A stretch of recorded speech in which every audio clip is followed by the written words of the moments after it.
이번 시간은 지난 시간에 이어서 광합성 부분을죠. 즉 광합성 부분하고 다음에 나올 그 호흡 부분은 어떤 시험에서든지 아주 큰 비중을 차지하고 있습니다. 자, 광합성은 햇빛을 필요로 한다. 광합성 외에 햇빛이 식물에게 주는 영향은 종자의 발화와 이부 모양과 배열, 그 다음에 줄기의 생장과 굵기, 줄기와 뿌리의 비율 등 수목의 형태를 결정하고 눈의 휴면과 휴면 타파, 또 개화, 낙엽식의 증산작용 등 생리적인 영향에 커다란 영향을 끼칩니다. 태양광선의 생리적 효과에 대해서 알아보겠습니다. 햇빛은 태양광선 중에서 인간의 눈에 보이는, 즉 이 가시광선 부분을 말하는 거죠. 가시광선보다 짧은 파장은, 즉 자외선은 대기를 통과하면서 오존층에 흡수가 되고, 파장이 긴 적외선 부분은 탄산가스와 수분에 흡수가 되죠. 녹색 식물은 파장이 400 내지 700나노톤, 여기가 가시광선 부분이죠. 광선을 이용해서 광합성을 합니다. 파장이 660 내지 730나노미터의 적색광선은 식물의 형태와 생리에 독특한 역할을 하는데, 여기에 관계된 것이 지금 파이토크롬입니다. 즉 광합성은 여기에 있는, 즉 가시광선 영역이며, 자, 자외선은 아까 지금 어디에서 흡수되어 있죠? 자, 오존층에서 흡수된다 했죠. 그 다음에 적외선 부분은 탄산가스와 수분에서인데, 지금 여기 밑에 있는 이 부분이지 않습니까? 이 부분들은, 자, 식물들은 가시광선 부분에서 광합성하는데, 그 밑에 내려오는 이 부분은, 자, 숲의 임관에서 통과하여 보통 이제 우리가 활력수에서 빛이 내려올 때는 거의 모든 가시광선이 거의 흡수되지 않고, 즉 거의 다 막아버리고 내려오는 것은 적색광선 중에서도 지금 여기에 있는 지금 원적색광이 거의 다 내려오게 됩니다. 그래서 원적색광이 많아서 그늘에 있는 종자의 발화를 억제한다. 이 부분도 좀 알아두십시오. 네 번째, 태양에너지가 식물에 끼치는 생리적 역할은, 자, 광에너지에 따라서 고에너지 광효과와 저에너지 광효과로 나눈다. 고에너지 광효과라는 것은, 자, 광도가 1000룩스 이상에서 광합성을 가능하게 하고, 저에너지 광효과 광도는 100룩스 이하에서도 생리적 효과를 나타내는 경우를 말하는데, 보통 저에너지 광효과는 광중이나 굴광성 등에서 저에너지 효과 때문이다. 햇빛의 생리적 효과에 대한 빛의 세 가지 성질. 빛의 세 가지 성질은, 즉 태양의 광질인 빛의 파장이나 광도인 빛의 세기, 그 다음에 일장인 이 밤낮의 기류와 광주기에 있죠. 첫 번째 태양의 광질, 빛의 파장이죠. 빽빽하게 나무가 자라고 있는 살림의 경우 햇빛이 임관을 통과하여 임상에 도달할 때는 파장을 보는데, 즉 그것은 광질의 변화이다.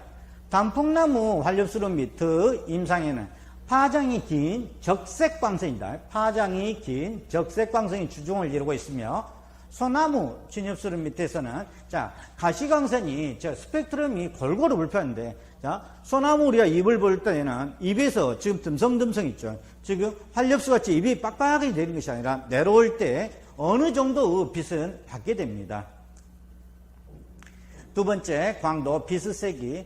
광도라는 것은 빛의 세기니까 지금 광합성 속도와 관계됩니다. 광합성 속도에 큰 영향을 끼치기 때문에 식물로 하여금 광도에 따라서 적응하도록 유도한다. 즉, 광도 세기에서, 자, 많이 받는 것은 양엽, 조그만 것은 음엽인데, 자, 광도가 감소하면 수목의 줄기에 비해서 뿌리의 생장량이 상대적으로 감소하는데, 즉, 이 이유는 어떨까요? 즉, 광도가 세면 광합성량이 늘어나게 되죠. 그러면 식물의 줄기나 뿌리도 모두 다 생장을 잘하게 되는데, 광도가 감소를 하게 되면, 자, 광합성을 하는데 광합성량이 많지를 않습니다. 그렇기 때문에 바로 내려오는, 자, 위에서 광합성에서 내려오는 줄기까지는 어느 정도 다 생장을 하는데, 제일 밑에까지 내려오는, 자, 탄수화물이 저장되고 그 밑에 뿌리까지 내려오는 데는 한계가 있기 때문에 뿌리의 생장이 상대적으로 감소를 한다는 뜻입니다. 세 번째, 일장, 밤낮의 길이 또는 광주기. 낮과 밤의 상대적인 기류의 변화는 식물 개화에 중요한 영향을 미친다. 그러나 산림에서 자라는 많은 수목들은 개화에 있어서 즉 이 광주기에서 영향을 받지 않는다. 그러면 지금 산림에 있는 것은 무엇을 받느냐?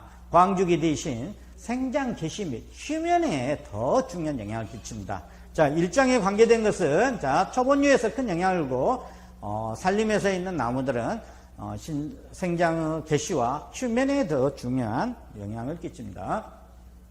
광주기. 광주기는 낮과 밤의 상대적 길이죠. 자, 광주기는 낮과 밤의 상대적 길이를 의미하는데 온대지방에서 자라는 목본식물은 낮의 길이가 바뀌는 것을 통하여서 계절의 변화를 감지하게 됩니다. 광주기에 따라서 수목이 줄기생장이나 직경생장 또는 낙엽의 시기, 휴면 진입 및 타파나 내한성 또는 종자발화 등을 결정되며 많은 종류의 수목이 계절의 변화에 따라서 점차적으로 생리적으로 준비하는 시기가 일치하게 되면서 동시에 개화하고 또 동시에 휴면에 들어가게 됩니다. 첫 번째, 줄기의 생장. 온대지방에서 단일 조건, 즉 단일 조건입니다.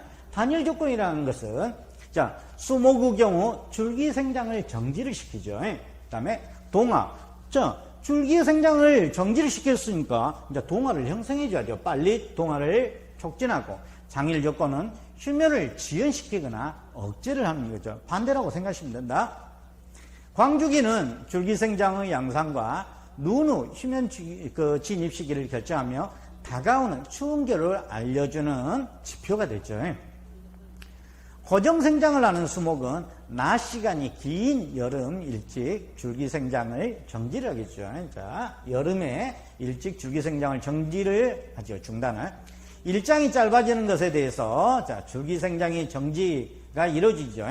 결정된 것은 그렇지만 여기 고정생장하는 것은 여름 일찍 줄기생장을 중단하기 때문에 일장하고 상관이 없이 자, 줄기생장이 정지를 한 거죠. 왜 그러냐면 이것들은 동화에서 이미 그렇게 만들어라는 유전적으로 그렇게 되어 있습니다.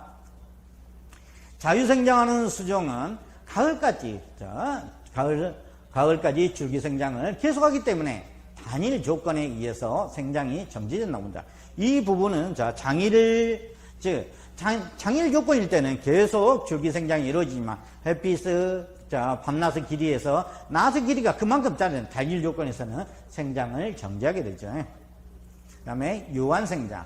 유한생장이라는 것은 어떤 것이냐? 자, 정화에 의해서 줄기생장이 조절되는 경우입니다.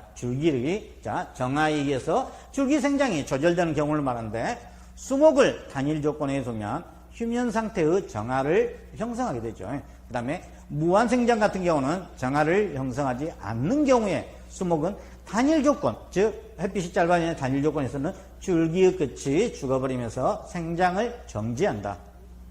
그 다음에 휴면의 타파.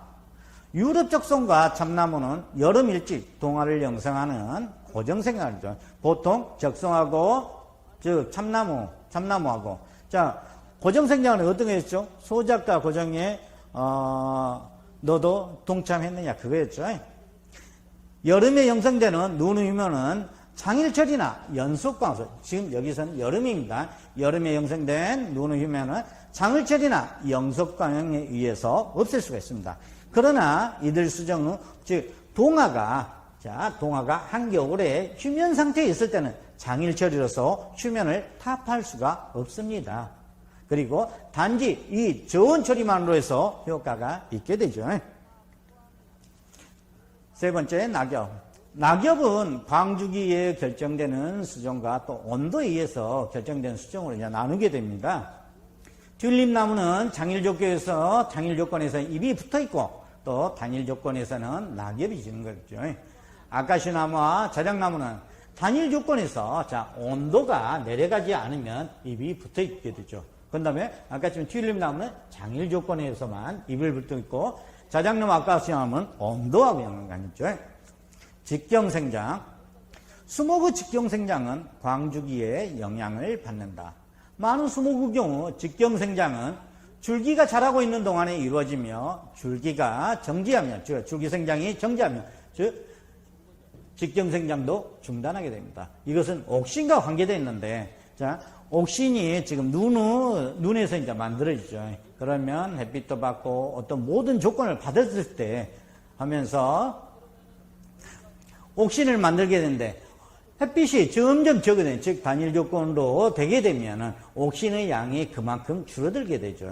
그래서 옥신이 줄어들 만큼 위에서 밑에서 가을에 추재가 올라가게 되죠. 그래서 결국에는 자, 추재가 가장 늦게 만들어진 것은 자, 나무 꼭대기 부분이 되는 거죠.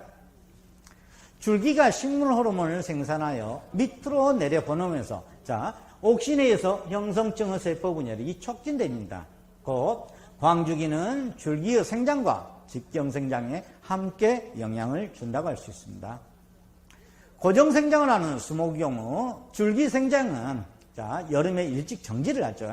자, 여름에 일찍 정지를 하지만 직경생장은 더 늦게까지 계속된다. 이러한 경우에 광주기가 직경생장에 영향을 준다고 할 수 있습니다.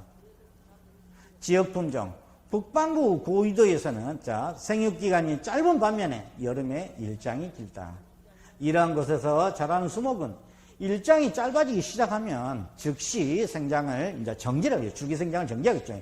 그래서 줄기 아니 첫서리의 피해를 미리 방지하려고 하며 봄에는 늦서리의 피해를 막기 위해서 일장이 길어질 때까지 기다린다는 거죠. 그런 다음에 싹이 트는 그런 습성을 가지고 있는 것을 광주기 지역 품종이라고 합니다. 고위도에 자라는 지역 품종을 남쪽의 저위도 지방으로 옮기면 즉 일장이 그만큼 짧아지겠죠. 그러면 여름에 저위도 지방은 낮은 길이가 고위도보다는 짧기 때문에 짧기 때문에 어쩌겠죠. 짧으면 얼른 줄기 생장을 멈추고 얼른 자기 그 동화를 만들어야죠. 일찍 생장을 정지하여 그만큼 빨리 하기 때문에 자, 생장이 그만큼 불량해지는 거죠. 남쪽 산지를 북쪽에 씹으면 일장이 길어져서 자, 가을 늦게까지 자라다가 첫서리의 피해를 받겠죠. 이럴 때를 초상이라고 하죠. 가을서리. 그다음에 주강성. 주강성은 식물이 햇빛이 있는 방향, 자, 햇빛이 있는 방향으로 향하여 자라는 현상을 말하면서 산림의 경우 한 나무 가죽에서 공간이 생기면 주변의 나무들이 빈 공간 쪽으로 자라오며 숲의 가장자리인 이면부에 위치한 나무는 햇빛이 많은 쪽으로 즉 바깥쪽으로 빨리 자라게 됩니다. 종자가 땅속에서 싹이 날 때 지상부로 올라오는 현상도 햇빛이 있는 방향으로 자라는 그런 주광성 때문에 그러죠. 이 실험은 자, 웬트가 있는데 웬트가 귀리의 자엽초를 이용하여 실험실에서 햇빛을 한쪽에 쪼이면 옥신이 햇빛의 반대 방향으로 이동하여 세포의 신장을 촉진함으로써 자엽초가 햇빛 쪽으로 굽어진다는 것을 규명을 하게 되었습니다. 그런데 자, 이 부분은 줄기 부분에서는 이렇게 이제 신장을 하는데 옥신이 어느 정도 많을 때 신장을 하는데 뿌리에서는 옥신이 옥신이 농도가 높을 때는 뿌리의 신장을 저해를 합니다. 네 번째, 주광성을 가장 효율적으로 나타내는 햇빛의 파장은 청색과 보라색을 띠는 450나노미터 부분과 자외선 중에서 360나노미터 부분인데 이것은 주광성과 관련된 색소는 여기에서 크립토크롬이라는 이런 것이 있고 색소가 있고 이것들은 원형질막에 부착되어 있습니다. 그러면 그림을 한번 설명 한번 해볼게요. 자, 이게 자엽초입니다. 자엽초에서 해가 이쪽에서 떴어요. 그러면 해가 이렇게 비치게 되면 여기에 있던 옥신들이 반대쪽으로 옮겨지게 됩니다. 자, 줄기 부분에서는 옥신의 양이 많으면 그쪽에서 세포의 신장이 이루어지죠. 자, 옮겨가면서 여기에서 이런 식으로 자, 해가 있는 쪽으로 이렇게 굽어진다는 것입니다. 줄기 부분. 뿌리 부분에서는 옥신의 농도가 나오면 거기서 세포의 신장을 저해를 하기 때문에 여기는 지금 그림을 이쪽으로 옮기면 자, 뿌리로 내려온 자, 옥신이 이렇게 나오고 여기에 지금 고농도로 지금 남아 있습니다. 고농도로 있고 여기 위에는 저농도로 있으면 자, 고농도에서는 자, 신장을 억제하죠. 그렇기 때문에 저농도에 있는 쪽에서 이렇게 굽게 되는 것이죠. 이것이 뿌리에 대해서는 굴지성이라고 하죠. 줄기에서는 주광성. 여기서 햇빛에 대한 줄기의 반응은 자, 햇빛에 대한 줄기의 반응은 주광성이고 뿌리의 반응은 굴지성이다. 굴지성이라는 것은 땅 속으로 지금 뻗어 내려가는 것이죠. 줄기 혹은 뿌리의 옥신의 재분배에 의해서 농도가 달라집니다.